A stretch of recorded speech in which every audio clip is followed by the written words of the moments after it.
7 were in person. Really? Yeah. Just because they were like my immediate friends. Yeah. Or, I mean, not immediate friends, but like immediate friends / like coaches / people I already knew. Sure. And they were in Atlanta and then a couple in Florida. But I'm so glad I did that because do you like in person better? Dude, it's not even, it doesn't even compare. It's like different. It's like a different ball game altogether. Yeah. And it's like, I'm not like I won't do like virtual because there are some people who like, it's not like possible. Like they're not going to travel or like, I don't know if I'm going to be, they live in some random place I'm not going to get to. Like, yes, if I want to have this person on, like I will have them on. I'm not like against it, but moving forward, I want to move into like 60, going into 2024, like at least 60-40, if not like 70-30 in person to virtual. Yeah. And Austin's probably like the best spot for that because so many people come here. So many people are already here, but so many people also just travel through here for work. Yeah. Especially in like the podcasting space. So I feel like Austin's the best spot for that. There's a word that I spoke about with a guy named Matt Worthington. Oh, dude, Matt's the homie. Yeah, dude, he's a G. I had him on last Friday. Sick. And I went to one of his dinners. Have you been to one of his dinners? I did. So cool, bro. I went the first week that it was like the first week that I got to Austin. Legend. That's a good way to start. Yeah, and met a bunch of really dope people. It was great. He's doing a great job. Oh, phenomenal. But we talked a lot about this word called Shaktipat. Have you heard of that? Shaktipat, I have not. So it's I believe it's a Hindu term, and it basically refers to the physical transfer of energy. So the example that I give people and that I was given is you can listen to music on Spotify, right? Yeah. Or YouTube. And it makes you feel some type of way. Why would anybody ever spend money to go to a concert? For the experience. Physical experience. It's right. A physical exchange of energy. Yeah. And honestly, I forgot what it's the in-person conversation. Yeah. It's like there's definitely validity in use in virtual conversations. I mean, it's the way of the world, right? Yeah. Like I would rather talk to somebody in any capacity than not. But something about being in person, like it's just different. It is totally different. There's that Shaktipat. That Shaktipat. Okay. I like that word. That's like the third time I brought that up on the pod here recently. So maybe it's like maybe it's like a synchronicity I need to dive into. Yeah, there's something there. Yeah. Well, dude, basically, I mean, I do this every time. I mean, we already started talking, so I'm just going to keep that part in. But basically, I'll just do an intro and it'll go right into it. But I appreciate you coming on, Dom. This is exciting. 100%. So I have a call at 1:00. Okay. I know you said they go around 2 hours, but just wanted to give you a heads up. What time is it right now? I don't even know. 11:09. Perfect. Yeah. Yeah, man. We push 2 hours pretty much every time, which I love. Dude, yeah. Hell yeah. It's free flowing, but I appreciate you coming on, dude. I'm excited. We've gotten acquainted through first appointment and some other things like that. So excited to talk, dude. Absolutely excited to dive into this. It's gonna be epic. Yeah. Like we were talking about before, I definitely lean towards stories. That's how I learn. I always joke like the time I got bad at math, or like when I started becoming bad at math, is when they did away with word problems. Because like I just learn better when I can like personify and conceptualize like physically and like story oriented things. Yes. So like my question to you is like, how did you get to where you are now from where you were? And you can be as broad, as vague, start as early as you want. But how did you get to where you are now from where you were? It's a loaded first question there. I yeah. like it. Oh yeah. So I'll start growing up. I'm the oldest of 4 kids. So I always felt like I had a responsibility to lead. And my name, Dominic, actually means of the Lord. So my mom always instilled in me to be a leader, not to be a follower, to be a soldier for Christ, which again, growing up, I was in and out of my faith, as many people are. And it wasn't really until about a year ago, a little over a year ago, I'm out of college. I'm 23 at the time. And I knew that I needed to make a change. I knew there was something in my life that I was missing. Like I was pursuing all these things. I had all these ambitions and goals and things that I was involved in, but it still felt like there was something missing. And there was just like this emptiness. And kind of backtracking a little bit there was growing up, I was kind of like, I avoided conflict. My family dynamic was a little interesting. My parents did not get along. They got divorced when I was in middle school, which looking back on it was super, super tough. But now looking back, it is the best thing that could have happened for our entire family. And both my parents are much happier now. They're doing much better. Like all of our kids, like all my brothers and my sister, we've had lots of great opportunities that came like because of that. So like looking back on it, it's like, oh wow, if that never happened, I wouldn't be sitting here with you connecting all those dots. So there's like a couple pivotal moments in my life, and I think one of them was making the decision to transfer from public school to Catholic school in my sophomore year. Not for the faith or not for the religion aspect of it. Like that point in my life kind of came a little bit later, but it was seeing, okay, I had two really good seasons of football my freshman and sophomore year of high school, but my team we were awful. What position were We you? were terrible. Safety. Oh, very cool. So I kind of evolved. I played corner and wide receiver my freshman year, started on varsity, and then I hit a little growth spurt, and then I played safety and like slot receiver in my sophomore year, and then junior year I played inside linebacker. When I transferred, they played me. It was inside linebacker, like 185 pounds. The elusive white Yeah, DB. exactly. And then I played like rover, strong safety, outside backer my senior year, which then I played safety in college. But I looked at my environment my sophomore year. At that point in time, I was, I've never been like, I've never had like problem with like substances or whatnot, but I was like just smoking a lot of weed at that time, kind of just like partying a lot and not, I felt like I was just becoming like a follower, like what the person that my mom always instilled in me not to be. And I had an opportunity, like my mom had gotten remarried and her husband was working for the Archdiocese of Philadelphia at the time. So I was like, I had an opportunity to go to a really good Catholic school in the area who had a good football team, who I had visited when I was in 8th grade where I wanted to go, but we just didn't have the money. So like the opportunities, both academically, both socially, both athletically, there was a lot of opportunity there that I saw. And so I made the decision to transfer after my sophomore year, which was tough because I'd grown up with all these people. I played sports with them. I was involved in everything. Like I was very, I did a lot within the school. So it was like when I told everybody that I was going to leave, it was like, really? Like you just had 2 great years of football. You're going to come in and start again. I played baseball. I was involved in some academic, extracurriculars and things like that. But I just felt like there was something missing there. Like every time in my life where I feel like there's been these times where like I feel like something's missing and I don't always know what it is, but I know that when something's missing, I have to like just open up my awareness. Like I think awareness is a big key. So when I made the decision to transfer, it opened up a lot of doors. I met some amazing friends.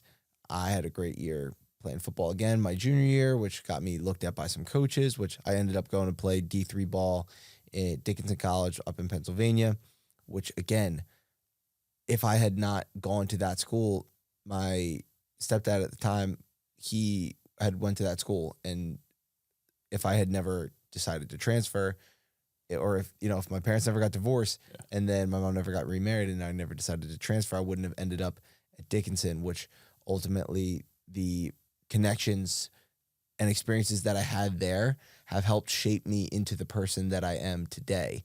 And the person that I am today has come through there's been a lot of peaks and valleys. There's been a lot of struggle. There's been a lot of overcoming, there's been triumphs. There's been tribulations. There has been every breakthrough that I've had has not happened without like that barrier. Yeah, you need it. You need that, right? And I think so much in life, and I was the same way too, where I was like, why is this happening to me? Playing the victim, parents got divorced, poor me, like tear my ACL, poor me, get this back injury, poor me, like all these things that had happened, bad relationship, poor me, all these things that had happened. But it really wasn't until like when I was in college, and I overcame that back injury. So I had like a torn ACL my sophomore year in college, and then I had a back injury my junior year, and it wasn't, and that led into COVID, and that was when I was kind of staring. That's where like my story really begins. Was one morning I woke up like during COVID, and I was hungover after drinking with a night of my friends, and I looked at myself in the mirror, and I was like, "What?" Like I didn't like the person I was staring back at, you know. I was bloated. I like my face. I had acne. I was like not taking care of myself physically because I was in so much back pain. Like I couldn't even go outside and like go for a walk. I was like, oh, I know, because I had to rest, you know? So I looked at myself in the mirror and I was just so disgusted and frustrated at that point. And so I was like, enough is enough, you know? Like that was the last day that I wasn't going to take full ownership of my life. I've always had this idea of like, I wanted to create something, but I didn't know what that thing was. So in college, I was a broadcaster and like would produce things. I was very involved in like sports media club. I was a tour guide. I was a student interviewer. So I was very much like front facing. I liked being on camera. I liked being on the microphone. It just felt natural to me, but I didn't know. I always played this like, oh, I don't have the money, so I can't start a podcast, or I can't start this YouTube channel, or now I do a lot of content creation on like social media, so Instagram, TikTok, YouTube, all that, on my podcast, all that kind of stuff. But I was always so afraid, one, of what people would think of me, and then two, like, oh, I don't have the resources, so I can't go out and do it. That was just an excuse. So once I had that breakthrough in staring back at myself in the mirror that one day, I was like, the first thing that came to mind was like, there is so much darkness in this world right now. All the things going on with George Floyd was happening at the same time, and COVID was happening. And it was like, what is happening? I wanted to shed some light in a world that was just so full of darkness.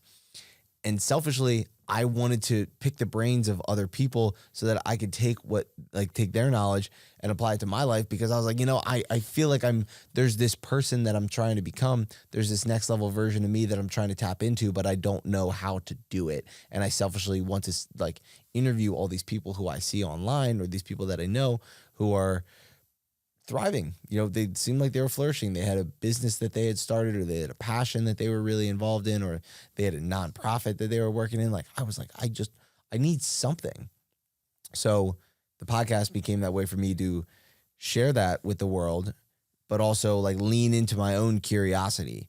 And then I was like, oh, like this is good stuff. I can actually share this with other people, and hopefully they can benefit from that too.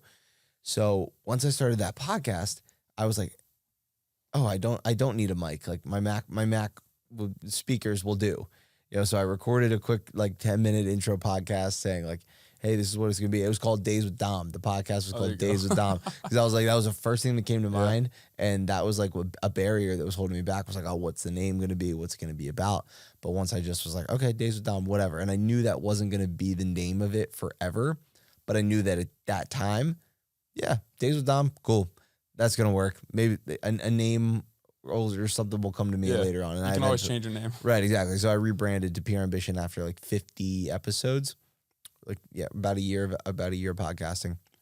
But every single conversation I had just like lit this fire, like lit a spark in me, in my mind, in my brain, in my soul every single time. And, the topics that we were talking about, I really, really liked the stories of entrepreneurs and then the stories of people in the health and fitness space. Because at that time, I was like, yo, I really need to get healthy. I really want to get healthy. I'm so sick of being in pain. I'm so sick of feeling like helpless and worthless. And I couldn't do that thing, exercise, do athletic things. That was always my escape from reality.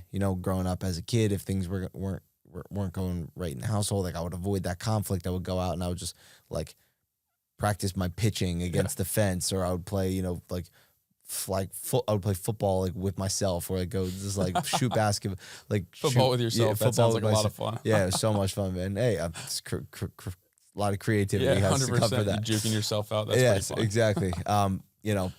Shooting hoops for hours, just anything to like avoid that conflict and just like be my escape. Like there's always just been something about working out, training, playing sports that has always just been like that release for me. And when I was injured, I couldn't do that. But the podcast became that thing that I could kind of dive into. But also, like, I was still sitting down, and like, it was just not great for the back either. But I got really interested in, like, how can I be the best version of me so that I can continue, like, so that I can pour that into others. So I went down different rabbit holes of nutrition, mindset, breath work, meditation, spirituality, prayer, all these kind of things. And finally got some good physical therapy and really started to build my body back from the ground up. And there was just this empowerment that came to me through all of that. I was like, whoa. So like I started really wanting to share more of that. That inspired me to take a semester off of college. My would have been last semester. And Ballsy. yeah, I didn't even tell my parents. I was like, hey, like I took a leave of absence because I didn't really play my freshman year because you're a freshman. Sophomore year, I tore my ACL. Junior year, I had a back injury. Senior year got canceled because of COVID. So I never really got to play. And so I went through my whole fall senior semester just like, okay, here we go. I'm just going to, and I was still doing the podcast at the time. I was starting to do some more content creation, but I never wanted to be like a creator or an influencer or whatever, like, you know, like whatever people want to call me. Yeah, what people want to call it. It really wasn't a thing back then until the really the past like 2 years. But all I knew that I wanted to create, like, all the jobs and the schoolwork and the internships that I had, like, none of it fulfilled me like creating did. And I was like, you know what? I'm going to take this leave of absence. I'm going to take this leap of faith. I'm going to get my personal training certification. I'm going to get my nutrition coaching certification, and I'm going to just see what happens. And at that point, like, I had nothing lined up. I had no job. I had no internship lined up for the semester. All I knew was, like, I'm going to give my all to football for this, 10-month span, train really hard, and go back to school, give everything I've got, graduate, and start my own business, doing training and coaching. It was going to be great. Yeah. And that semester was the most transformative, 6 months of my life. Every day, wake up, study, train. God is so good. Like, one guy that I was connected with reached out. He's like, hey man, literally the next day after I took a leave of absence, was like, hey man, like, if anybody is looking for an internship in, like, the digital marketing space, let me know. And I was like, I wasn't necessarily looking for something in the digital marketing space, but, like, I'm in, and then I would opportunity knocks. Exactly. I would drive Instacart. I would drive DoorDash, like, anything to make ends meet. And I would just, like, put that back into the certifications that I was getting, or back into my training, or, like, whatever else I needed to put into. So, like, God provided, and I was able to make ends meet there and really pursue my passion. That was, like, the most transformative thing, because I had never, like, dedicated myself fully to one thing. And at the time I was still doing the podcast. I started to create YouTube vlogs on, like, college football, like life's college football and things like that. But I had a little note card that I carried around every day, and it was like, I will be, first team all conference, team MVP, All-American, all these things. And I would read that every morning and every night. And I would also keep it in my wallet just every day as a reminder to me of, like, hey, like, you can do anything you put your mind to. Like, I'm going to manifest these things, but I'm also going, not just manifest them, but, like, I'm going to work for them, because, like, what would an All-American do? They would take care of their nutrition. They would get proper sleep. They would get proper recovery. They would train like a madman. There's a quote I'm reminded of. I think maybe Tom Brady said it, I'm not sure, but a champion acts like a champion before he's a champion. So it's like the same thing with all. So good. Yeah.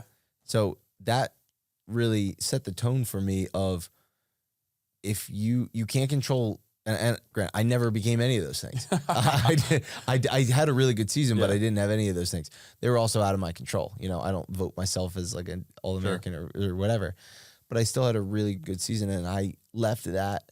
I graduated with a 4.0 that semester, which was my best semester that I had. I never got an all A's in my entire life, not in high school, not in middle school, nothing ever. And at the same time, I had a really, really good football season. I gave everything to the extracurriculars that I did.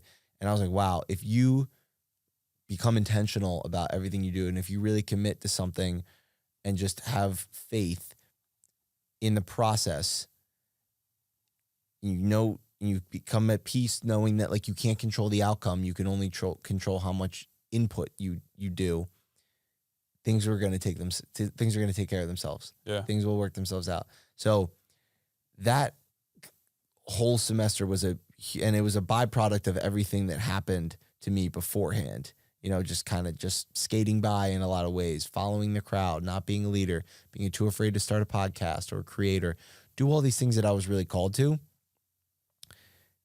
And then once I graduated, I kind of fell flat on my face with like the businesses that I was trying to create and all that. And I was living at home and I was making no money. And I was just like very like, I don't want to say like I was depressed or anxious, because I think those are just feelings that come about, and we have to find ways to, cope with those things and just understand that they're not just like happiness. Like you can be happy one moment, but like happiness isn't like it's not like a diagnosis, like they do with like depression or anxiety or these things. But that's a whole nother topic. But I graduated and I actually became a co-founder of a health and wellness tech startup called Upspace, which is a community building platform centered around health, happiness, and love. And even at the time, I really didn't know what my role was, but I just like had faith in the process and I just went all in on it and I kept creating even when nobody was watching. Fast forward a couple months and I was still like, I'm doing all these things. Why do I not feel fulfilled? Why am I not happy? And it was because there was something missing in my life. And at that point, I turned on a podcast. I was literally in my car crying on the way home from the Jersey Shore, like after a weekend with my homies. And I was like, I'm so done with this. I love my friends and I love like spending time with them, but I'm so done with like this cycle of like live for the weekend, like drink, feel hungover, like repeat, like whatever. And granted, it was like I was still doing all the things, like I was still creating, I was still doing the podcasting stuff, but I feel like I had not taken that full leap and just gone like all in and said, you know what, like enough is enough. Driving home, listening to a podcast that I turned on, it just happened to be, I didn't know that they were going to be talking about faith, but it was two like fitness guys who were talking. And then the whole podcast ended up just like talking about their faith, their spirituality. And I was like, that's it. That's what's missing for me. Like there had been times in my life where I was really, really into it. And, not saying times where they were easier, but it just gave me this like sense of peace knowing like, okay, like God's got me. And every time I turned away from that and thinking I could do it myself, I would just feel this emptiness in my soul. And from that day forward, a couple weeks later, I ended up getting baptized spontaneously. And my life has just not been the same since. So that's a very, very long answer. And I was very all over the place. But I feel like it's important that people hear that and understand my story of like, it is a long process. And I'm always going to be learning. I'm always going to be iterating things in my life. I'm always going to be trying to get to a better version of me, both physically, mentally, spiritually, emotionally, like all of those things I'm working towards. It doesn't just happen overnight. It doesn't just happen in a day. It's compounding interest. It's like, you're not going to have a super strong relationship with God if you just,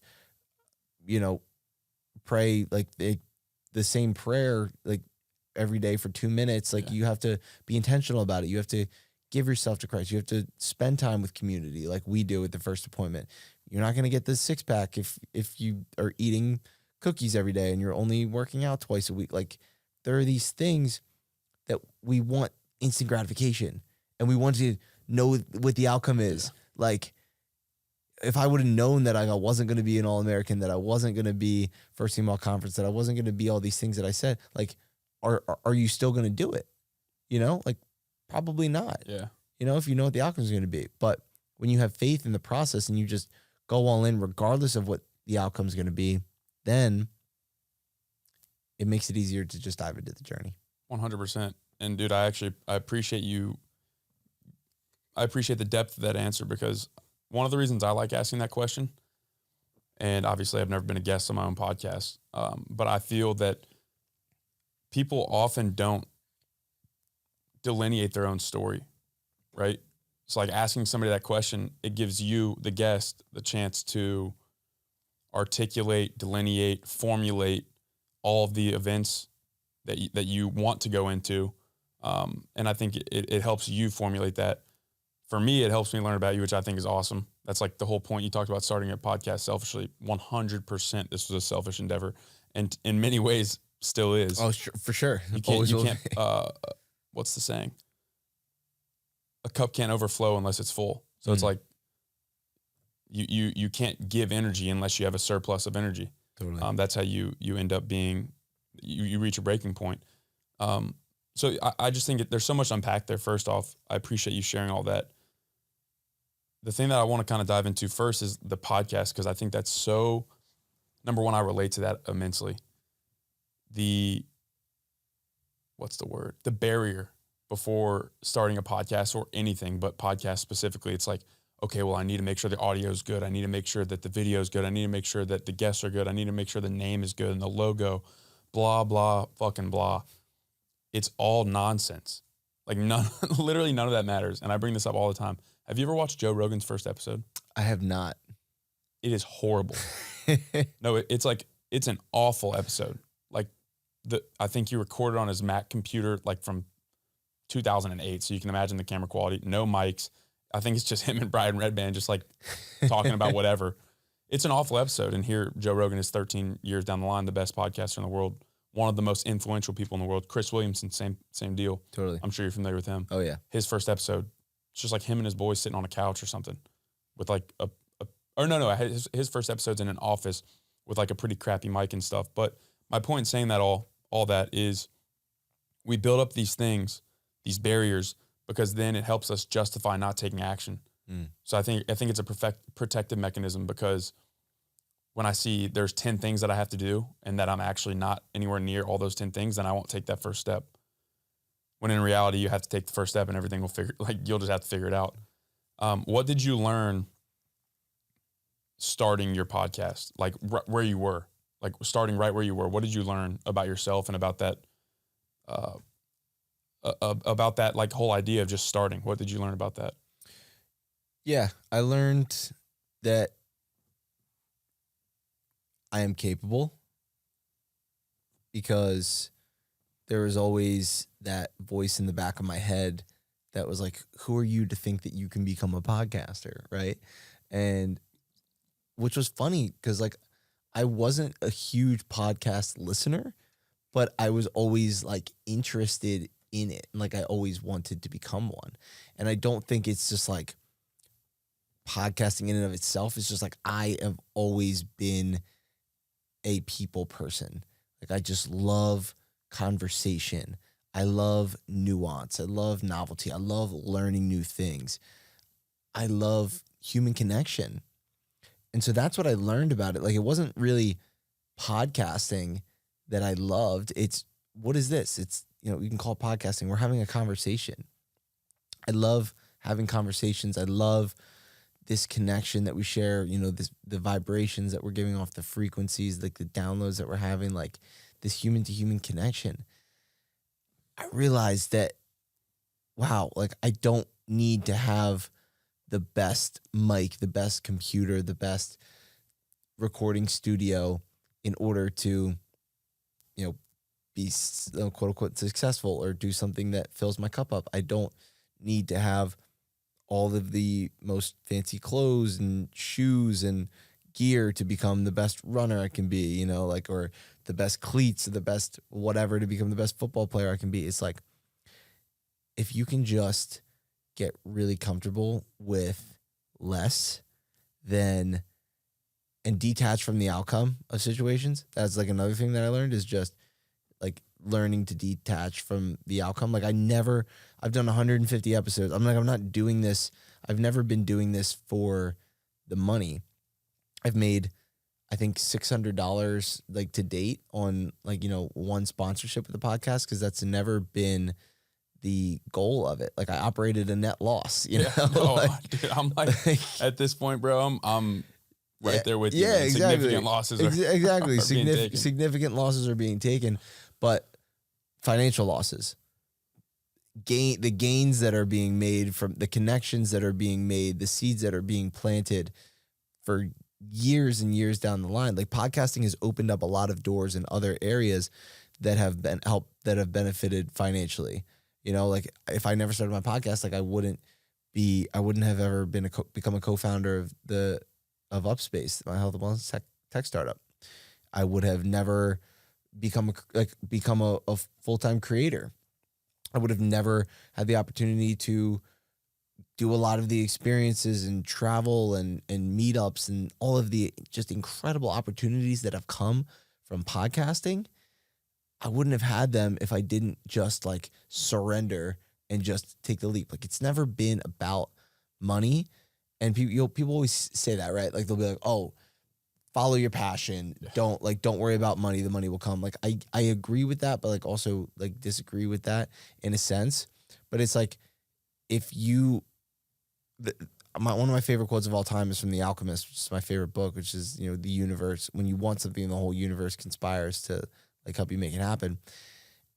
And that for me was like, okay, if I want to become like, I still don't know what do I want to become like, do I want to be doing like a podcast like almost every day, or do I want to lean more into like the YouTube side of things, or I don't know. I don't know.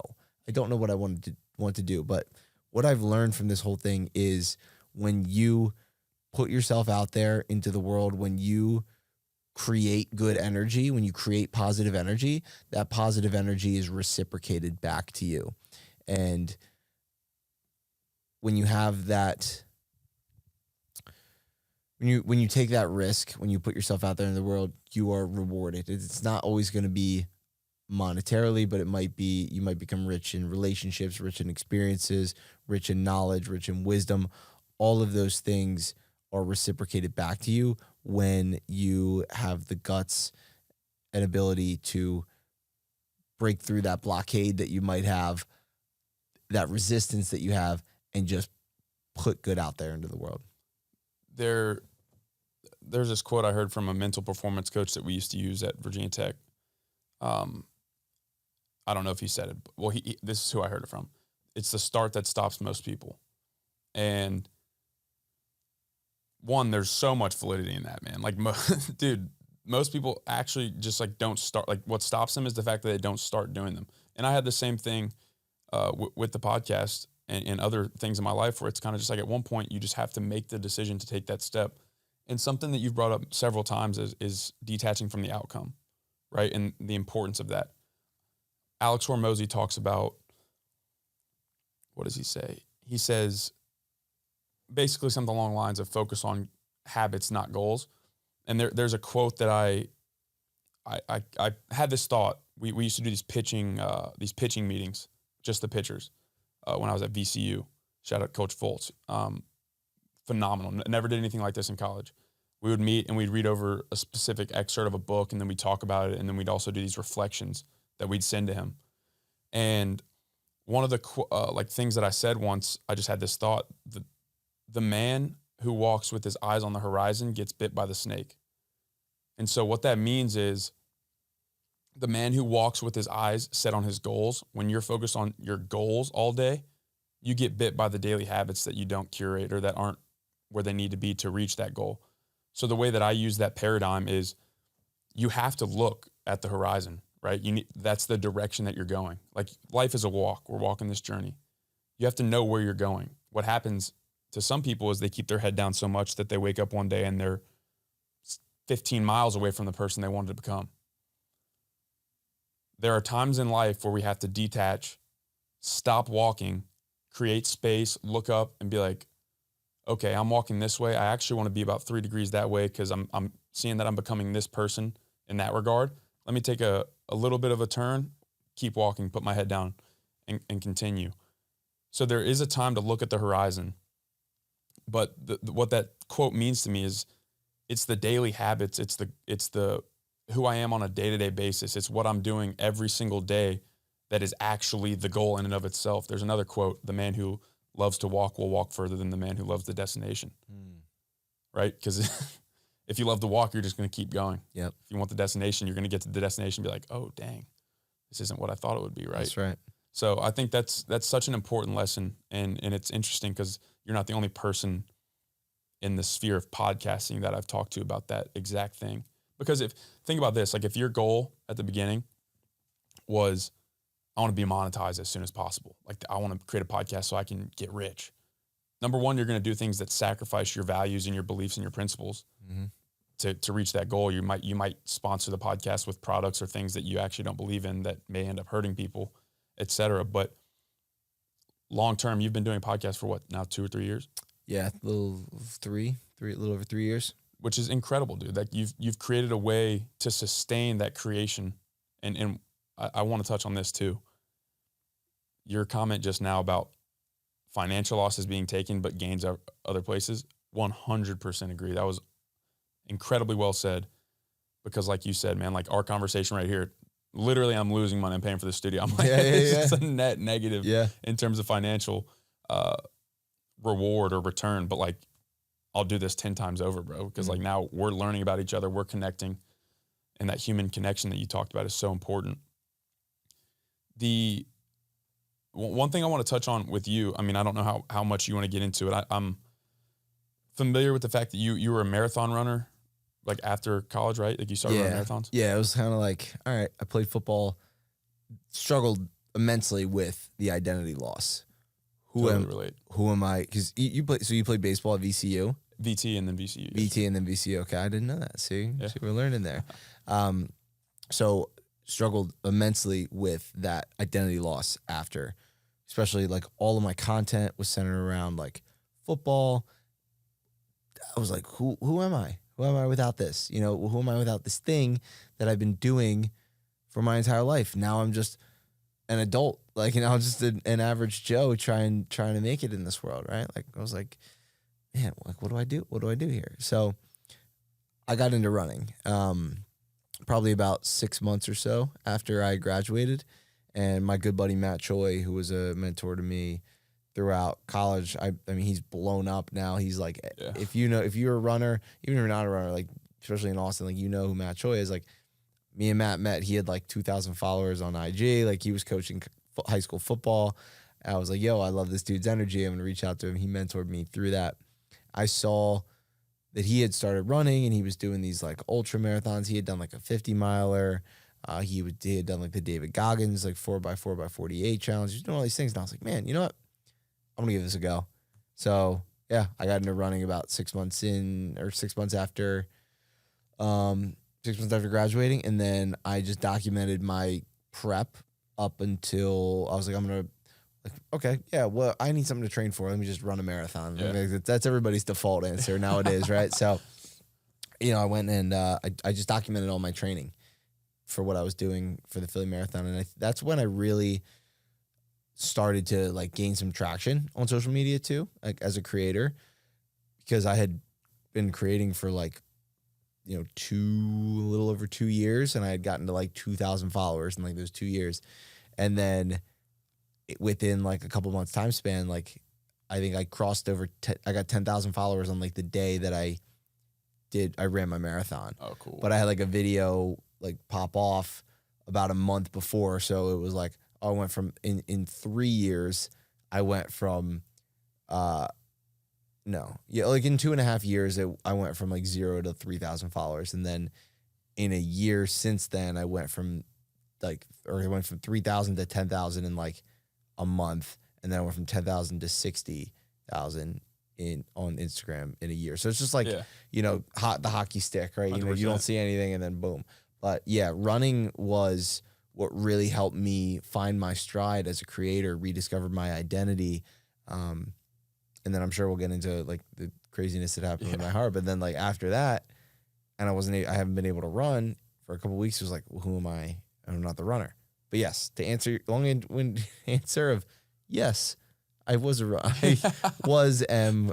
in the running space. The Chris Williamson spoke about this too, like the hockey stick, and this all goes back to the hat. Like, there's a video I posted on Instagram a while back from a podcast, the first in-person podcast I did in Austin, actually, and it's another like thought that I had. It's kind of an amalgamation of different thoughts. Like Hormozy talks about, you have to be able to do the thing without seeing the results of the thing to see the results of the thing.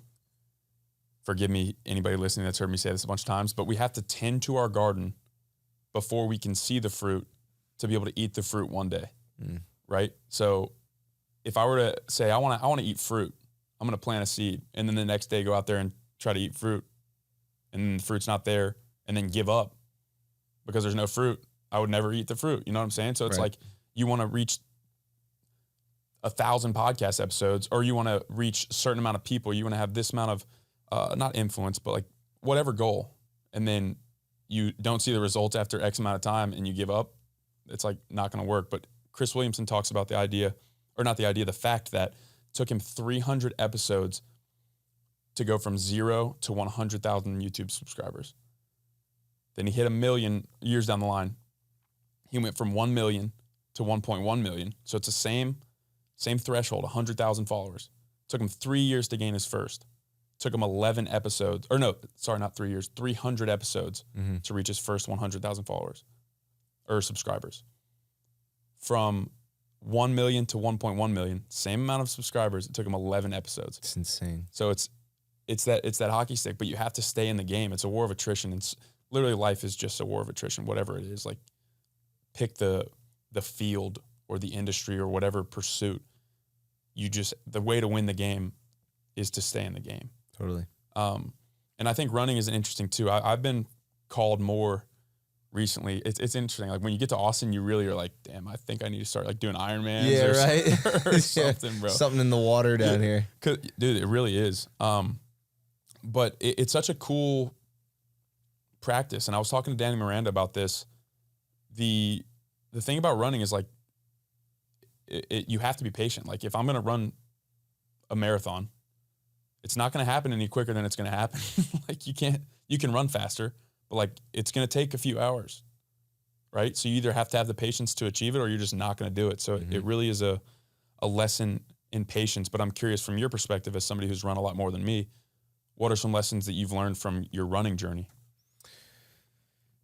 Yeah, there's definitely a lot, I think the number one thing is just to have faith in the process. I look back at when I first started running, and I was so hype. Like when I first ran like 4 miles for the first time, like I was gassed up, like I had just run 4 miles. And at the time, like that was a huge achievement for me, like some of the injuries that I was coming off of, and like I'd never been a runner. So like the fact that I was able to run for, I was only out there for like 40 minutes, but like, the fact that I was able to do that, like it was super empowering. And I think it's just like the level of like attention and detail that you have to bring to it is more than people think. And you have to be very intentional, like with your diet, with your recovery, with your sleep, with your strength training, because if you don't do all of those things, you're going to end up getting hurt. People are like, oh, like anybody can go out there and run or whatnot, which is, yes, it's true. But if you're not doing the things like around, like outside of running, that it could cause you more harm than good. Right? That's where people get all these injuries and whatever. For me, it was very much running is kind of like entrepreneurship. It is kind of like building something where you have to just go out and you have to, do the boring work, right? Like you've got to jam away at those zone 2 slow runs where you're just out there for miles and miles, just like wanting it to be done. It's raining, it's cold, you don't want to do it, but you committed to that thing. Like I always like to I like having something on the calendar to train for. So it's like when you have that thing on the calendar to train for, like you're going to show up as if like, each day is game day, like kind of like back playing football. Like for me, running was a way, it was a way for me to like be creative as well. Like anytime I like was struggling with something or I needed to release or I needed something to come to me, like I would just go running, and I don't use it. When I run, I don't wear headphones. I don't do any of that. Like I just go out and it's just me. It's very primal, like I love that. But it's just the slow burning like sensation, pain, whatever, like, both of every day. Like, oh, like after a couple weeks, I ran the same amount of time. I ran the same route, but I ran it faster. My heart rate stayed the same, but I got it done faster. It's like, oh, I never thought I would run any longer than 10 miles. And then like 10 miles just became like, for a while, I was just running like 10 miles every day. Yeah. And then I would run like 20 miles on the weekends. So it is just like every single day, every time you go out for that run, like it sets your day up for success, knowing that like you did that one thing that you didn't want to do. But like, I never would go out there and be like, man, like I wish I didn't go run today. But when you get that, like there's a saying of like, you eat the frog first thing in the morning, right? Like when you go out there and you eat that frog, you go for that run, you do that hard thing. It creates this positive momentum for the rest of your day. You get the endorphins, you all the dopamine hits, like everything that comes from going for that run. It just sets your whole day up for success. Like I'm in a better mood. I'm more energetic. I am more optimistic. I'm more energized when I would get that run in the first thing in the morning. And since all the days that like I didn't go for a run, or like, when I had like one off day of running for a week, I'd be like, what do I do? Like, what do I do with myself? Like, I would just feel off. I would be more irritable. And so now that since I haven't been able to run, I'm still getting out and I'm doing some sort of movement. I'm doing some sort of walking, like movement, yoga, mobility, whatever else in the morning.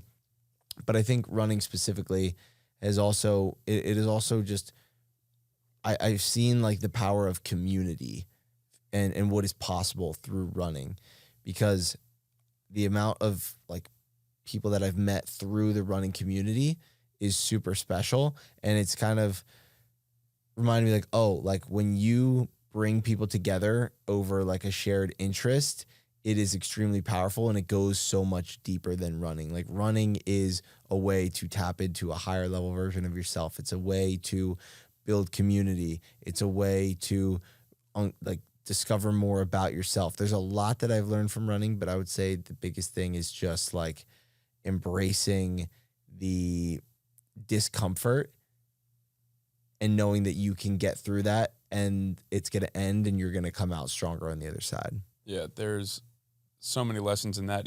Even something that just came to mind when you're talking about community. Something that brings people together as well is alcohol and partying. Totally. And I'm not saying like I'm not very dogmatic in that way. I don't demonize alcohol, and perhaps it's just like because of the way that I've used it in my life. I don't have a demonized position on it. I think there's actually some utility socially in it and things like this. I think it's been a thing that we human beings have partaken in for a very long time in a healthy way. There's obviously different ways. So I say that because I'm not like sitting here dogging on alcohol. But if you and your friends or your community, all of it centered around alcohol or partying or drugs or whatever you have, there's a floor, or let's say there's a ceiling to the connections that you can have through that. But when you implement something like running or jujitsu or working out or a physical pursuit where there's serious amount of discomfort, where there's adversity, because I believe that shared adversity is how you make connections, like true connections. You think about like brothers in war, like the closest people that are not blood, like the closest you can get to a human being is experiencing something extremely, extremely difficult with that human being, because it strips down every layer. So if your community is centered around something that doesn't strip down those layers, in fact, it like hides those layers in some way, shape, or form, there's a ceiling to the connection. But something like running, if you're going to run a marathon with a group of people, you're going to be close to those people. Like especially if you do it over and over again, you run, they're going to see you at your worst, what you're like when you're really hitting that wall of like, oh, I don't think I can do it. And then they pick you up and vice versa. So there's a serious amount of depth and connection that comes from a community centered around something like that. And it is interesting, not to harp too much on it, but Austin, there's something about Austin in general. Yeah. The community, it doesn't matter if it's running, podcasting, jujitsu, tech, Bitcoin, like something about Austin. I haven't been able to put my finger on it yet, but it's just like the place where communities thrive. Yeah. It's so weird. Do you experience that as well? Yeah, 100%. And it's interesting because like my first interest in Austin came a couple of years ago when I read Green Lights by Matthew McConaughey. Dude, legendary book. Legendary book. I've read it. I've listened to it like 3 times at this point. Yeah. And he's like my dream podcast guest. Is McConaughey. But when he talked about Austin and would say Austin is the place where, he said something along the lines of like, Austin is the place where where people go to like find themselves.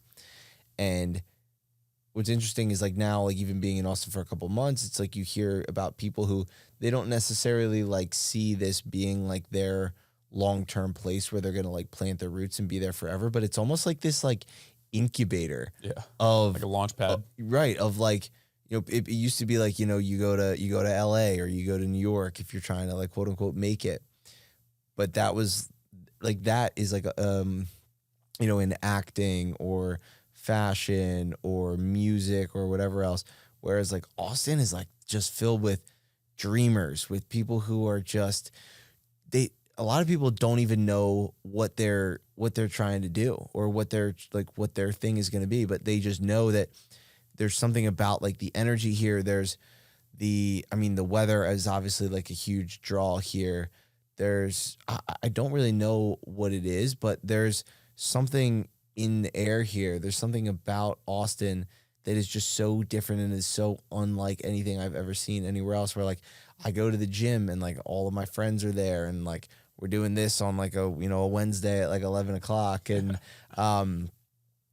there's just something about Austin. It's the people that make it, right? Like, but it's also, I think, something about the town where it's like, it's a big city, but it's not really, it doesn't feel that big. You know, nobody really is in downtown very often. Like everybody kind of lives in like the outer circle of it. But the amount of people, like nobody here is just living passively. You know, at least nobody that I've met or surround myself with is like, everybody has at least like, you know, they might have a 9 to 5, but they might have like they might be pursuing like Ironmans on the side, or they might be a part of a run group, or they like, everybody has something here. Like nobody here is just like living passively. Everybody here is like, I am searching for something. I'm trying to tap into this higher level version of me. I'm trying to create this thing. I just want to be more tapped in to life and to the world. And I think there's just something extremely, extremely unique about Austin. And that's why I'm here. It's, I think Harry Gray said this to me, but if you're trying to build something, it could be a podcast, it could be a startup, it could be some sort of career, or even build a version of yourself, like a better version of yourself.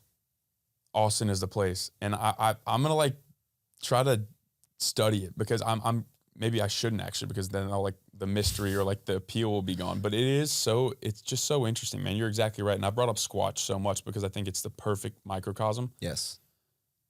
The odds of you going into the Squatch sauna at any point during the day and having a conversation with somebody who's like super lame and not interesting and like not tapped into some sort of esoteric community base is almost zero. It's zero. Like, dude, it's, you could throw a rock and hit somebody who's got an incredible story. And I think the thing about that as well that's interesting, just as much as people like that come to Austin, I think Austin brings out that in people. Because I think everybody's got a story if they really think about it. Everybody's got that thing that they want to pursue. Austin just seems to be the place that like catalyzes people. It's like the place where those things take flight, because it's so, I think it really is like it's almost like groupthink in a good way, where it's like everybody else is doing something. So it's like, if I'm in Austin, then I might as well. And then for people outside of Austin that are like, I want to do something, they come to Austin and they add to that pot of people doing something. So it's it's interesting. I love it, man. I think Austin's a great town. You were in Philly before? I was in Philly before. I grew up there, and this is when I first moved out over the summer, and I've been here for the past 4.5 months or so. Yeah, very cool. You kind of touched on this previously before, and I want to preface it, the question, by saying I'm so fascinated by the idea of like what's the word? Turning points, pivotal points, like points in life where I think we don't really feel God's hand moving in our life on the day-to-day throughout our life. Like every day, I don't think you can see, like literally see and feel God moving your pieces like on your chessboard. I think there are certain times in our lives, if we're aware enough and if we have the wherewithal, where we can actually, like in real time, notice God doing something. You had an incident a couple months ago, I guess, that from my perspective, I would assume is one of those things. Do you want to dive into that a little bit? Yeah, dude. So August 5th, and I moved down here June like 29th. So like it was a little over a month of being here. I had a sudden cardiac arrest and dropped dead on the track here in Austin. Completely flatlined. You just mentioned Harry. He was one of the guys who was with me on the track that day. He's the one who called the ambulance. He's the one who tapped into my phone, called my mom, told her everything that was going on, helped her figure out how she was going to get here and all that kind of stuff. So I got a lot of love for him. But that, talk about like a turning point in life, I lost mine for a brief few moments. I was out for, I think they said like 90 seconds, completely, am I going to make it? Right? Harry said he put his hand on my arm and it was just cold. Like my body was purple, and he just started praying over me. And by the grace of God, there was a firefighter that was on the track that day who saw what had happened, saw me go down, and came over and gave me CPR, got my pulse back. And while Harry called the ambulance, like he saved my life. He got my pulse back through CPR. It's just unbelievable. What's interesting is like it wasn't like I was just running around the track when we were doing a timed mile that day. And it was like after the mile was over, because I don't remember anything.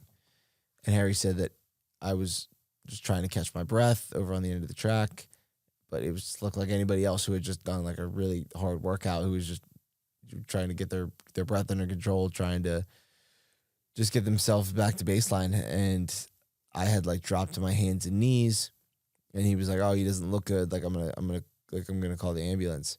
So he called the ambulance, and then I crashed. Or no. I went down on all fours and like collapsed, but this wasn't like, it wasn't dead at that point. Like I just had like passed out. So then they called the ambulance, and then a couple minutes later, like I like popped back up. A couple seconds later, like I popped back up, and like he said like I was good, like everything was fine. I was like, "No, Harry, don't call the ambulance," whatever. Like I don't know what happened. Like I went from not being able to like speak, or like I was really like incoherent trying to catch my breath, to like I'm totally fine, and then just collapsed again. This time like I convulsed, lost my pulse, just had a seizure, like everything was completely dead. And at that point it was a race against time. So this firefighter and my other friend Gus, who were there, they alternated CPR on me, got my pulse back, got me in the ambulance, put on the ventilator in the hospital.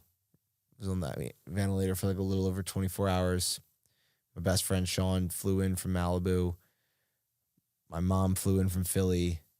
Harry and a couple other guys were with me, like literally for 24 hours until I was able to breathe under my own power the next day. But I literally was dead. Like I literally am living as a newborn version of Dom. Like there was Dom pre-cardiac arrest, and then there's Dom post-cardiac arrest. And when I really stop to think about that, it is like, whoa, there's no coincidences. There's no accidents. The timing of everything was just insane. Like 2 weeks before this happened, I went to Thrive for the first time and had an incredible experience. Like, met Pastor Scott. There was an incredible guest pastor there for the day. I was just feeling the Holy Spirit within me. Like, it was just like the most profound, like one of the most profound spiritual experiences that I've ever had. And Pastor Scott came up to me. He's like, hey man, like, I don't know you, but I just feel like I need to pray over you. And he's like, I see you in armor. Like, I see you fighting a battle. I was like, whoa, like, that's pretty crazy. That's pretty trippy. And then this older woman, Miss Joe, shout out to her. She came up to me. Same thing. She's like, hey, I don't know you. I don't know anything about you, but I just feel like I need to tell you that God has a mission for you. Like, he's a mission for you. I don't know what that is. Like, you're about to like embark on this like journey. And I was like, what the heck is going on? You know, but like, didn't really think anything of it after that. But 2 weeks later, I have a cardiac arrest. And the timing of that, for me, like, I woke up and I don't really remember anything for like the first like day and a half after I came off the ventilator. But like, once I kind of was told what had happened, and granted, like, again, like, even just to backtrack a little bit, like, played college football. I'm a runner. I'm very into nutrition, and health and wellness is my life. And I have no pre-existing heart conditions, nothing in my family, nothing. It's just sudden.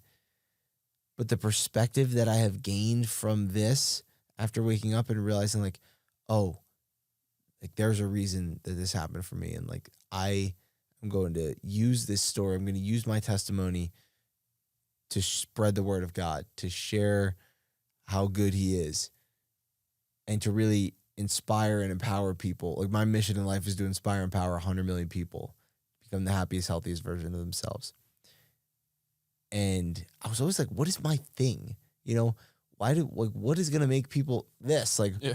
what would make Nolan want to talk to me? Like, why are people going to watch my content? Why are people going to download the app that I'm building? Like, all it, like, why are people going to pay attention and give a crap about like who I am and what I do?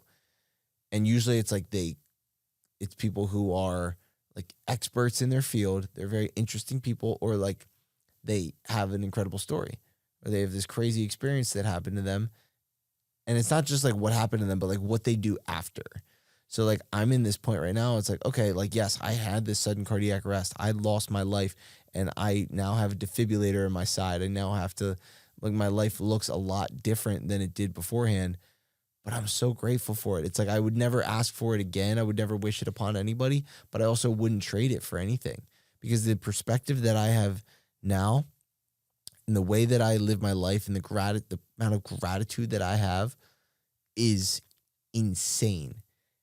And I want people to understand, like, you don't have to go through something like this. You don't have to have a cardiac arrest. You don't have to hit rock bottom in order for you to like realize that like there's more for you in life, and that you are capable, that you can have these breakthroughs. You can kill off that old version of yourself and step into that new version of you. Like, you don't have to have what happened to me like happen to you, right? So right now is like, how do I use my story and my testimony to share that with others, to empower them to live as the best version of themselves, and just create this positive domino effect of just goodness in this world. So it's still crazy for me to even think about, like, wow, like, I literally every morning I wake up and I'm like, I'm so grateful for this life, because 3 months ago I almost lost it. Firstly, that's absolutely incredible. Like, at multiple points during you just talking, like, I'm sitting here getting a little emotional. I'm like, holy crap. Like, that's not your everyday story. You mentioned something. You said you're literally a new person. There's pre-cardiac arrest Dom, and there's post-cardiac arrest Dom. how are they different?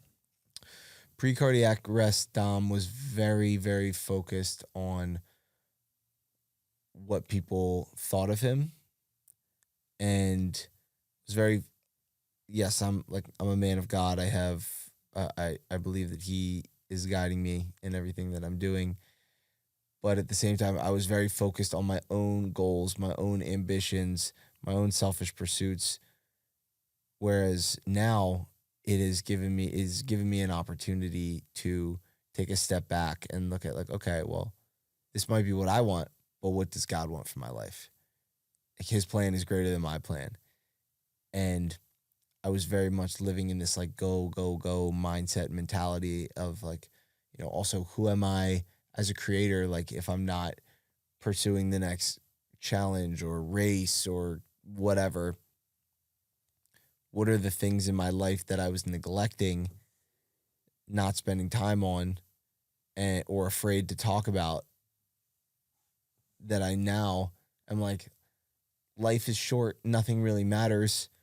Why do I care what people think about me? Why do I think I need to people are only going to watch my content if I'm only doing this? First of all, why do I care if people are watching anyway? That's not why you did it in the first place. You did it for you, and now it's like, oh, God has given me this platform to share my story, to bring people to Him, to help people take care of their mental, physical, spiritual well-being.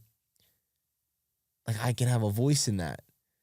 And so now I just feel like I'm so much more tapped in to this person, this free-flowing spirit that I was suppressing, that I was trying to push down deeper. And I'm trying, and every single day I'm working to do the deep work, do the inner work, to continue to, meditate, journal, have deep conversations, share my thoughts with the world, lean into my own curiosity, versus beforehand I thought I was very pigeonholed into this person that I needed to be, and that, like, oh, I'm only an athlete, or like I'm only fitness, I'm only this.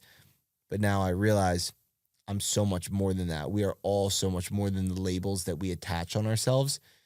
And so moving forward, I feel like I'm just like free to do what I want and listen to what God's calling me to do.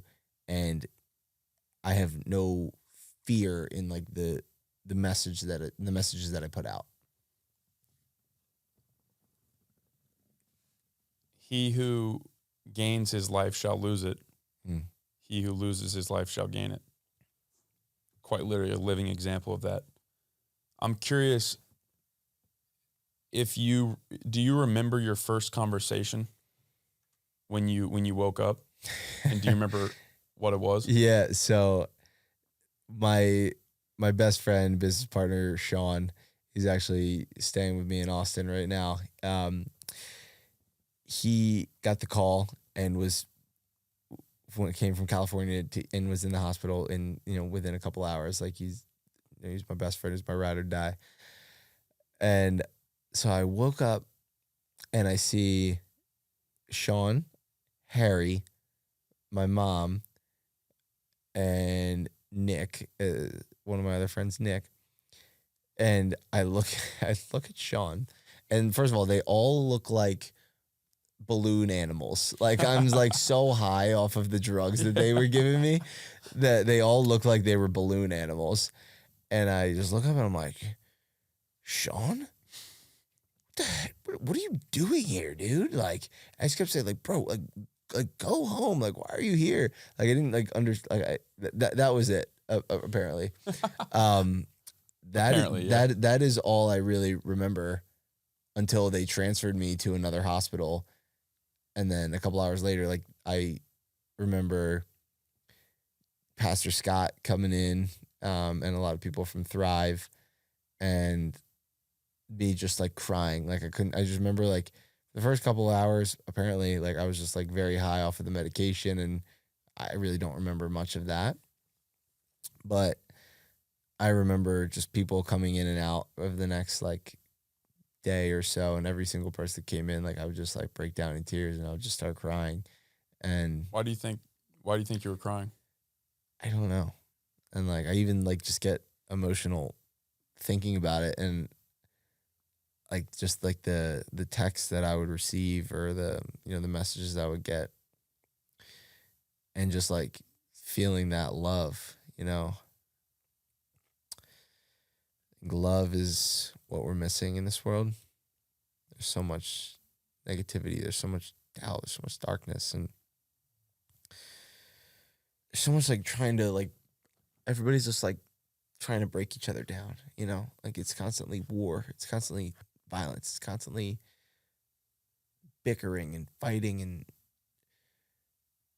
I guess it was for me, like, all I've ever wanted to do is like have a positive impact on this world. Like, cause we're born, we're here for a short period of time, and then we die. Do we really just want to spend our days in this matrix cycle of wake up, go to work, hate your job, complain, talk behind people's back, like come home, like eat bad food, like numb, like just watch TV. It just becomes like this, and then go to bed and repeat, like just live for the weekend, drink, make mistakes, feel unfulfilled, complain. Like it's just this negative, endless cycle. And all I've ever wanted to do since I started this whole journey is like, I want to change that. Like, I really want to change culture. I really want to inspire this next generation of leaders. That doesn't have to be the stereotype. Like, that doesn't have to be the norm. You don't have to go work a 9-to-5 job. You don't have to go to college. You don't have to do what your parents want you to do. You can do, like, at the end of the day, like, think about what is the worst thing that can happen? And when you can think about the worst thing that happened, it makes it a little less scary, right? Like for me, I was like, all right, what's the worst thing that happens? Is like, okay, like my business failed and I moved back in with my mom. I'm already living with my mom. Like, it doesn't, like, back in the day, like, it doesn't, like, what is the absolute worst that can happen? I have a degree. I can just go get an office job or sales job. Like, all right, that's the worst that could happen. There's so many worse things out there that could happen. So I think for me, like, the reason that I was getting so emotional was because, like, I had only been in Austin for a month at that point, and it was like validation to me, like these people just have so much love for me. And I knew that, like, moving forward, it was more like moving forward of like, I knew that, like, I have tribe, like I have community, I have people who are going to take care of me, I have people who love me, and I got to reciprocate that love back. So it was just this feeling of love, and like they weren't like sad tears, they were tears of gratitude, they were tears of love, they were tears of joy, and people just like telling me, like, I'm so grateful that you're still alive, like, and like just telling me like all the things that like we're gonna do like once I get out of there, and like just I knew that there was like such like abundance that was going to be coming from this.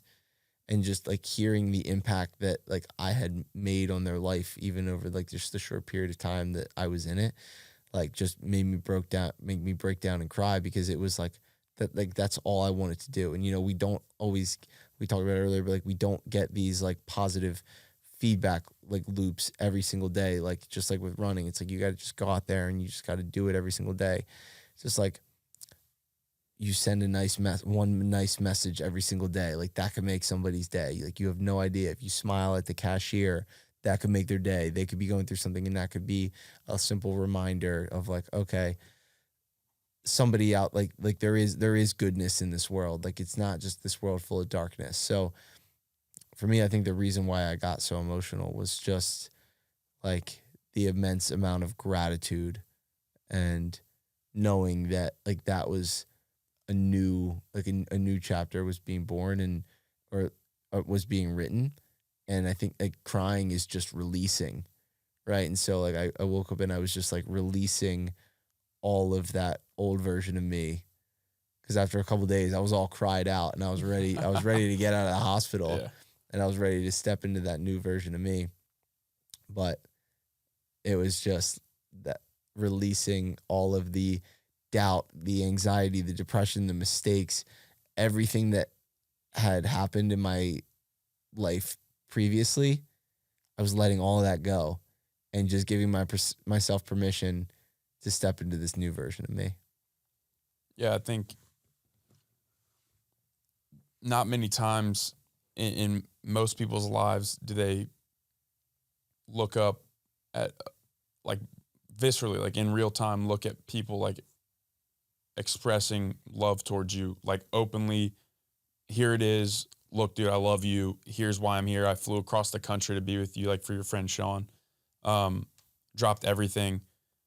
And you mentioned something like, what is the worst thing that can happen? What is the worst that can happen is a paradigm that I've used.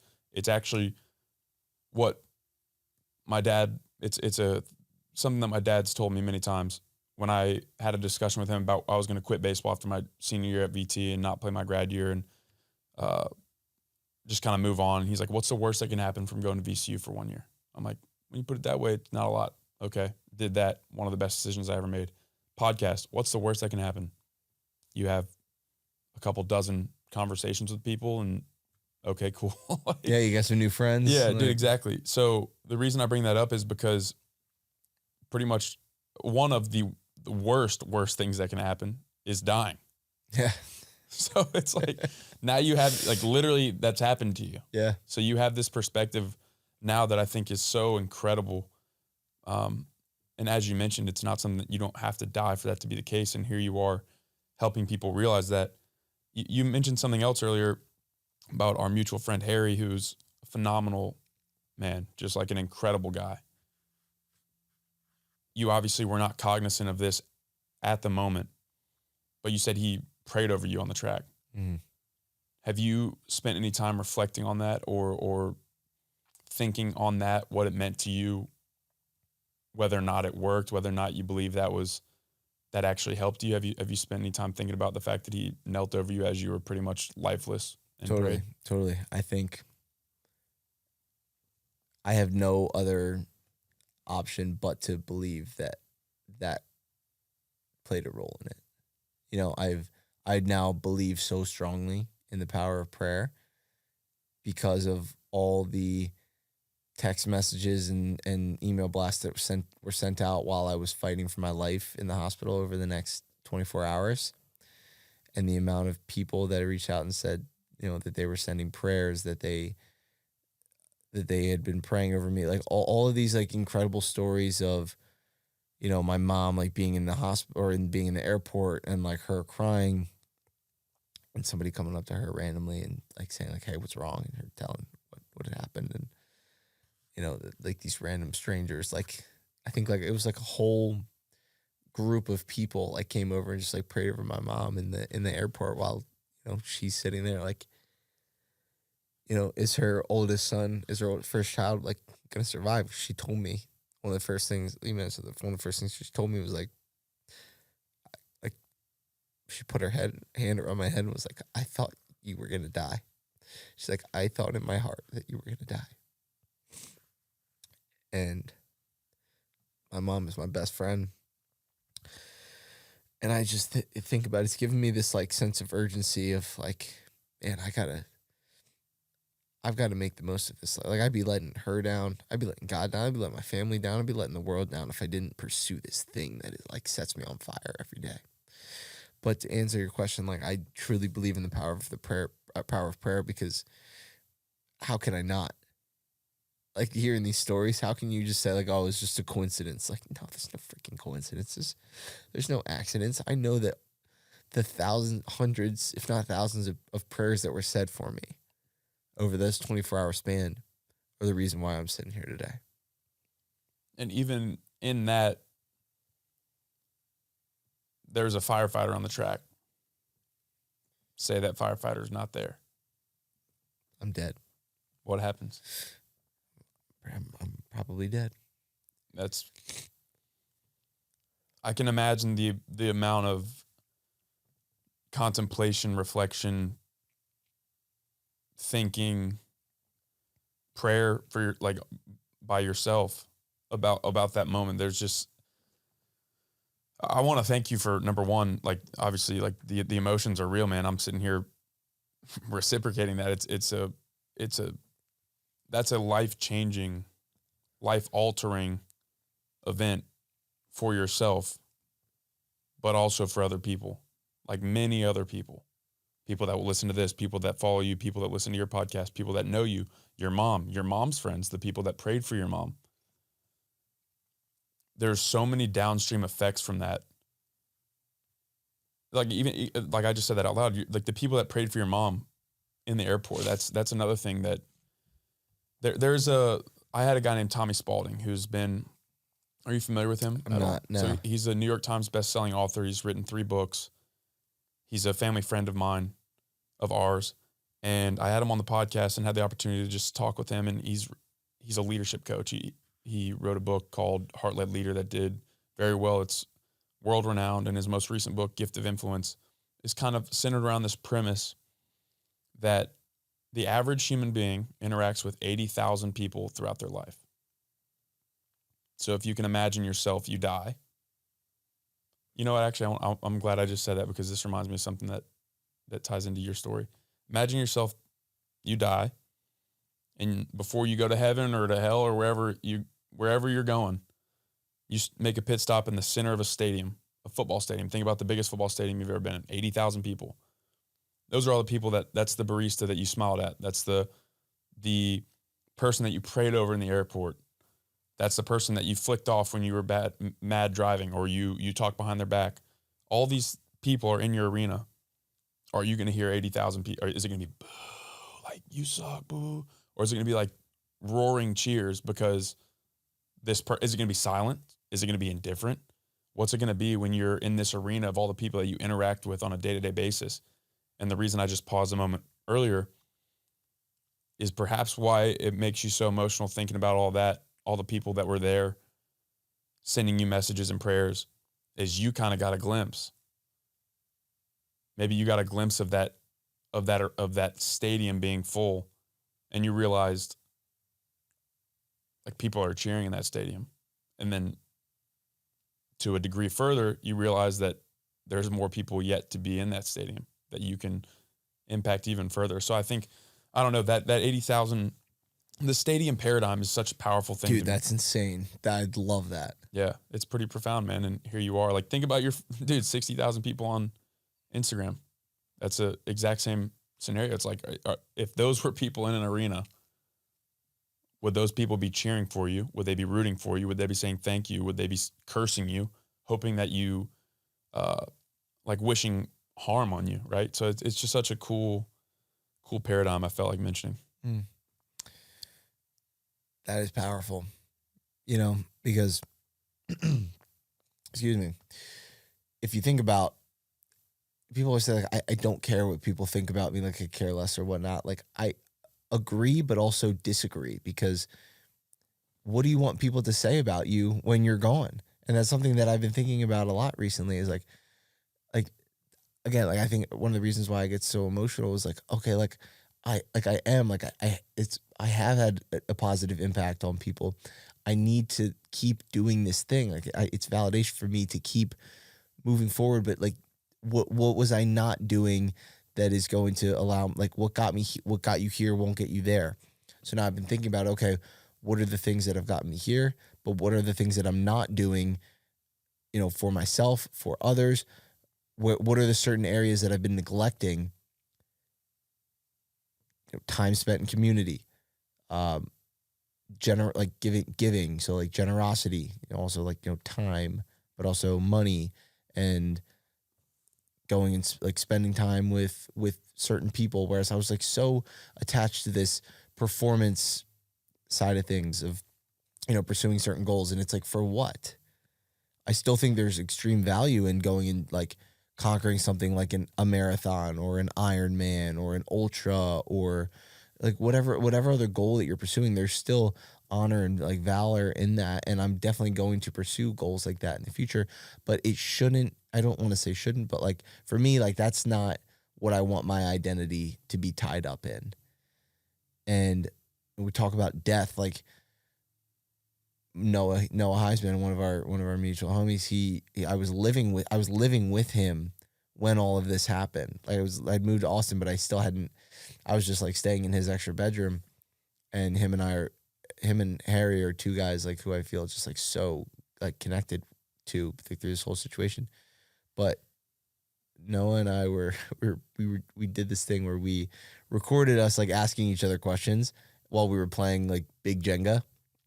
It's like you pull a thing and then you ask a question, you pull a thing, ask a question. And he asked me like, what is the biggest thing you learned after having cardiac arrest and like almost losing your life? And my answer was, why do we fear death? Like, I don't fear death anymore. You know, I had this crazy experience where you talk about like, okay, you're on your way to heaven, you stop at the football stadium. Well, I had a couple days after I had woken back up in the hospital. It was late at night. It was like 11 o'clock. My mom had left. All the visitors had left. So I'm just laying in there in my hospital bed trying to go to sleep. And I just have this like out of body experience, like out of nowhere. It was like in between, like I was like falling asleep, but like I was like fully awake and I was like, whoa, like I'm in this place. And it was just like this endless nothingness, this endless darkness. And I'm sitting there and I'm in the same clothes that I wore when I went out and ran that day and died and came back. And I'm just sitting there like kind of crisscross applesauce. I'm just looking around at this endless nothingness. And there's a little train, think like a toy train that's just like circling around me. And time goes by and I'm just like sitting there content. Like, what is time? I don't know how long had passed or whatever. And then all of a sudden, like a flash of light and like I'm out of there. And then like I'm in the hospital. Like, and I see like, then I had some more clarity and vision on like, okay, what did it look like when I actually woke up, being taken off the ventilator? And I had even during a breathwork session a couple weeks ago when I was in Zion, I had the same out of body experience where like I was back in this endless nothingness, but this time I was looking at myself sitting there with the train going around me. Only this time there was a hawk circling above my head. And I saw the flash of light that I had mentioned earlier, but it was the hawk like swooping and like grabbing me and like taking me into this flash of light, this like portal back in the hospital. And like earlier in that breathwork session, I saw myself flying through like a canyon, riding on this hawk. And then the hawk dropping me off on the ground, and I'm like, boom, I hit my hand on the ground, and I'm like, Thor when he when he hits Earth, right? And it's like boom, like I'm here, I'm back. And that to me was like gaining my life back. Like I think the hawk is like the Holy Spirit too. And like I think the Holy Spirit was like watching over me, protecting me. And like the hawk, I did like some spiritual research on the hawk. And the hawk is like a warrior. It's like a guide. And so that's like kind of what the Holy Spirit is too. And so there's all these like intertwining things. And then like the next day on this retreat that I'm at Zion, I'm a co-leader of, I told one of my friends, Nick, who was there for the experience, like he was there for me in the hospital and he was also on this retreat. I told him the night before, like, I just had this crazy experience with the hawk and the endless nothingness and the train. He had heard all that before up until the hawk. And like somebody shares the next day about like something in their experience, and somebody brings up like, yeah, like, and I saw a hawk, and it was this just like feeling of like, peace. And I was like, him and I look at each other, and we're like, whoa, what the heck is going on, right? So like I kind of went off the rails there, but it's a cool story. It's a cool story, but I kind of went off the rails there. But like all of that is to say, like, okay, the worst that can happen is I die, right? Like it's inevitable. Like they're saying, like memento mori, like we all must die. It really, the two things in life that are guaranteed are like, birth and death, right? Like once we're born, the only thing that's guaranteed is death. And so I love like the Stoics and how they talk about like they were like their preparation for death and the way that it makes them live their lives. And so I live my life now, like not fearing death, knowing that it's coming, but it gives me a sense of urgency to do the things that I'm called to or the things that I want to do in life, so that when I leave this earth, I can look back and honestly say, you know what? I did the best I could, and I tried to leave the world better than I found it. And that is my pursuit every single day, is to do that. So I no longer fear death. There's a lot of people say, like, oh, I'm not afraid of dying. I say bullshit. Like, you got to die first. Yeah, exactly. Go through something like that, and then like, whoa, it gives you a whole new perspective. But now it is like every day I think about, if I died today, would I be happy with the person that I am, the way I'm showing up, the energy that I'm bringing, and the actions that I'm taking on a day-to-day basis. So it really, really has changed my whole perspective on that. That's such a useful and valuable paradigm to look at, I think, like confronting death, confronting the darkness, because like you said, it's pretty certain that, that everyone's going to die, right? I'm curious. Well, first off, I wanted to, because you were talking about, we were talking about like the idea of that hospital room, the arena, and kind of the validation that you had been, the green light that it was in many ways for where you were going and what you were doing, the impact you were having. And I had this thought of like how sad it would be for a man in that situation, in that hospital room, to be empty or to be with the nurse. Like that's a whole nother level of sadness, because there's nobody that showed up for you. And is that because you didn't show up for anybody else? Who knows? So just felt like sharing that. The other thing I wanted to ask, have you connected with or reached out to anybody who's had like a similar experience? And if so, like have you guys shared, like, has there been any commonalities or anything that you've learned from hearing those experiences? Yeah, it's interesting. There's been a lot of people who I've connected with who reach out to me and say, hey, I had this crazy story happen to me, or I've had this heart condition. One person who specifically is this guy, he's around our age, like mid-20s, and he lives over in the UK, very fit guy, like competes in high rocks and is an entrepreneur.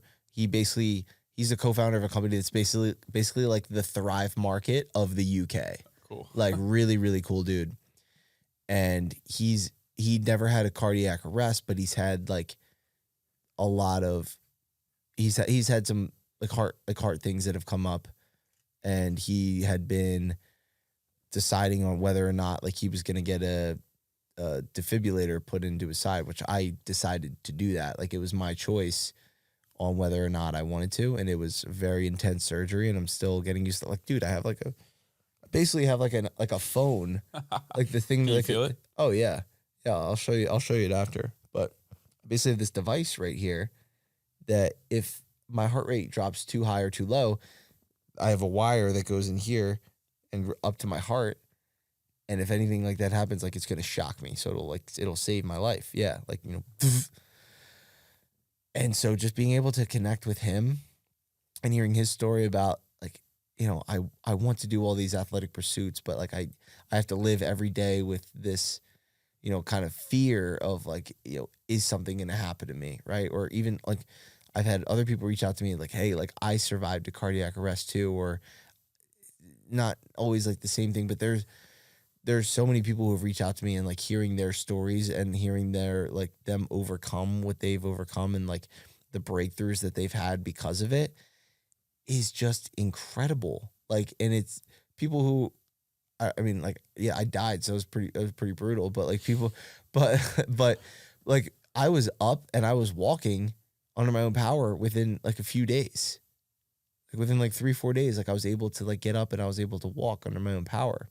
I was able to get outside. Like I was okay. Like there are people who, I got hit by a car, and like now like I no longer have like usage of my left leg and all these things, or I had a stroke, and like I was in the hospital for 2 months. Like there was a kid who's a college hockey player, like very fit guy, like from my like very close to my hometown, who suffered a stroke.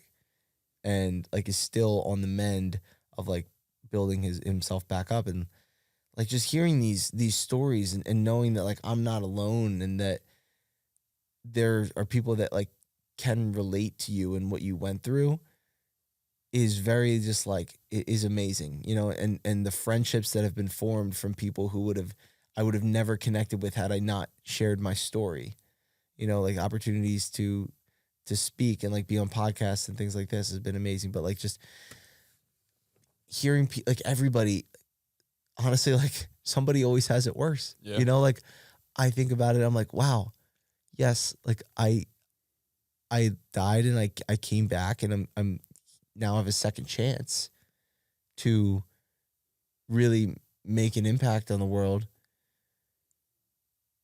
There's other people who are like, man, like, you know, what if I lost use of my legs, or what if I wasn't able to walk again, or what if I would have had brain damage, or like, which is very likely, like a lot of people who suffer cardiac arrest, if they don't come back in time, like like there was the first thing was like, wow, no brain damage, like incredible. And so there's, I don't mean to laugh. No, there's people who didn't have that second chance. Yes, exactly. The fact that I have it, you know, so again, I'm going down a lot of rabbit holes and long-winded answers, but like when something like this happens to you, the universe has a way of like bringing others together who have had like similar stories or similar experiences. And it's through those shared experiences that bonds are built, friendships are made, and, you know, events are had, or nonprofits are started, or like all these amazing things. Like I'm thinking now, I had a thought this morning of like, I think I really want to start a nonprofit that helps people who have like families who have had somebody go through a cardiac arrest or a heart attack, or, you know, somebody like, there's so many young people who I've connected with who are having these heart issues, and it's really scary. But, you know, what also is scary is like, I'm grateful that like I had health insurance and it was able to pay for all these things. The hospital bill was $700,000. Yeah, that's insane. $700,000 for a week in the hospital. There's other families out there who aren't as fortunate as I am. So like, I want to like, you know, potentially start a nonprofit that helps these families who aren't able to, you know, pay these bills, like for, you know, cardiac arrest or a heart condition or anything like that. So those things are only done like because like through these like crazy events that occur. What would today's November 8th? What would Dom today on November 8th? What would you tell Dom on August 4th? Whoa, bro, that is heavy. You've been hitting me with these heavy questions today. August 4th. So what's interesting is on August 4th, this happened on August 5th. So that's why I asked it. Yeah. So August 4th, I was on the phone with my best friend one of my best friends who lives in Florida, and he has a content creation agency. Like we were about to go in, like start this marathon. I still have to transfer my bib, but I was signed up for the CIM marathon. I was going to go for a PR. I was going to do this whole series documenting the whole prep and the whole process. And the next day, this happened. So I would tell Dom on August 4th is let me think about this for a second. Yeah, think, bro. Yeah. Take your time. I think I would tell him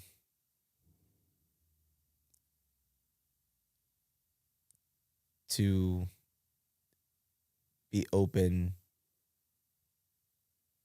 Just be open. Like that. I was going to say be open to something else, but I would just say be open in a way where I mentioned before, I was like very focused on my own goals, ambitions, and pursuits, and like nothing was going to like sway me away from those things.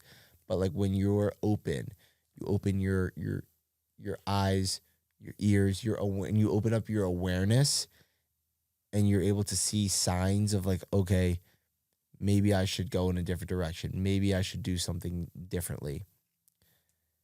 When you're open to those things, you're able to have these downloads these epiphanies, these realizations that you might not have gotten if you're, imagine if you're walking around in, with a, bubble around you, like inspiration, motivation, ideas, and things like that. Like they flow in and out. And like, if you don't capture those things, it's just going to ricochet out and go to somebody else, right? Like everything is just frequencies. Everything is just energy exchanges. Imagine if you're walking around just closed off, closed minded, like everything is just like ricocheting off of you, right? Like you're just in this little bubble. But what happens if you're open?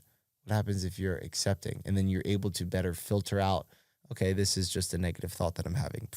Flows in and out. Oh, this was a sign that God was giving me. Boom. Okay, like I'm able to take that. I'm able to go and apply that. So when you're open, it's almost like you're taking this force field, you're shutting off that force field around you. Like so many people, I was just in New York, and it's like everybody just go, doing their own thing. And like you're jam packed together with hundreds of people on a subway car. And nobody even wants to look at anybody in the eye. It's dead quiet. Like everybody is just closed off, closed minded. What if everybody was just open for more opportunity, open for more love, open for more abundance, open to whatever the universe and God has in store for you? You can't accept that if you're closed off. So I would just say, I would tell myself, just be open to whatever it is that you feel in your heart, that you feel in your gut, that you feel in your mind telling you, even if it's not in a complete alignment with your plan that you had initially set out. Well said, dude. I think that's an interesting exercise for you, I'm sure, because it's always interesting to hear what somebody would advise their younger self. Most people don't have death in the middle of that time. So that's probably an interesting exercise for you. But I mean, we're pushing the hour and 50-minute mark, man. So I just want to end this by saying how grateful and appreciative I am of you speaking with candor and vulnerability and openness and sharing your story authentically, man. It's touched me. I'm sure it'll touch other people and continue to do so for many years to come. So, bro, I appreciate your time and your energy. Dude, I just want to say that every single question that you gave to me today made me really, really think. And I've gotten a lot of new downloads, and my brain is going to be firing on all cylinders all day today. I'm going to have to go get some sort of movement in, to friggin' meditate, journal about this kind of stuff, because you ask a lot of really great questions. I love your energy. I love your passion. I'm so grateful that I came to Austin and that, we got to meet, that we've got to hang out a couple times, and, just the amazing people that we are able to, the community that we are centered around and being a part of. And just, knowing you, like you're an open book, like you're very vulnerable, and you're just very intentional, and you're a great listener. And I'm really excited to see where you take this podcast, because this was hands down like one of the most powerful ones that I've been on, for sure. Well, I appreciate that, man. Thank you for your time. Absolutely, dude. And with that, I hope you all enjoyed the conversation with Dom. This was an emotional one. I think it's the second time I've cried on the podcast, hearing him speak about what it was like coming back to life and just feeling so loved by so many people. He's got a very unique experience, probably one of the more unique experiences you or myself have ever heard, considering I don't know anybody else who's died and is currently alive. So just a really valuable perspective shifter, in my opinion. I think a lot of things that we can take away and apply to our everyday lives to help us impact more people in a more positive way. So until next time, stand firm in the arena.